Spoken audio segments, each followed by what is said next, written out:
Hey team, today's topic is if you don't have an enemy, manufacture one. And so this comes super in handy for me whenever I'm training, whenever I need to do something that I really don't want to do. And so the way to approach this is not to approach it like curating hatred or anything in all parts of your life. A lot of people say, and I hear people say, that happiness is not optimal for gains, and there's an element of truth to that. Now, the process of manufacturing an enemy is not to cause unhappiness or dissatisfaction. It's to cause moments of unhappiness and dissatisfaction through manufacturing someone, maybe making them out to be worse than they are, or holding on to something that you've otherwise let go of, right?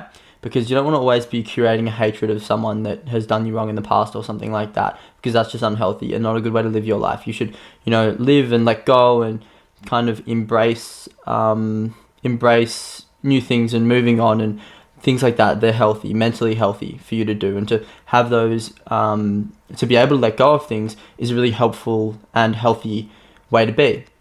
However, as we're saying, it's not optimal for gains. So what do you do when you come to these kind of crossroads, right? Because you want to let everything go, but you also want to be able to hold on to things when they're nice and juicy and they can help you in the gym or help you reach your goals in that kind of sense.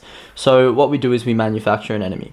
And the idea behind this is we don't completely manufacture something anew, because that would be fucking annoying and complicated. What we do is we just take someone or something, and everyone's got that person or the multiple people in their lives that have hurt them, done them wrong, done something to hurt them in the past, right? We take that and we run with it, right? Just for that moment, for those last few reps, for that last half an hour of cardio, for that whatever you need to do that day in order to check your boxes. Basically, we target a thought process that manufactures someone to be probably worse than they actually are, in order to get what we want to get done.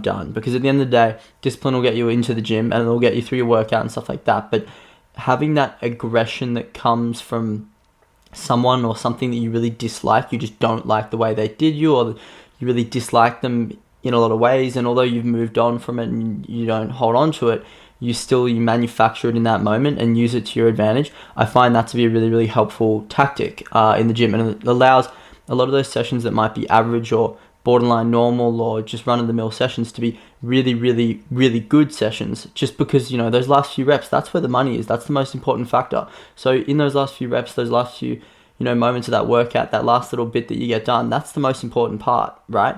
And if you manufacture an enemy, that most important part becomes even better. And that's just a practice that I've gotten into that I really, really think works. And it doesn't need to follow you around for, all day. You can be happy all day, but then you just, for that brief little moment where you're locked in, you've just manufactured someone to be worse than they are, and you manufactured an enemy, and then, you move on with your day after that and let go of it completely. So that's something I've found's really helped. Hopefully it helps you as well. It's a bit of a process, but you get really good at kind of holding on to it and then just letting it go straight after and not thinking about it again. So yeah,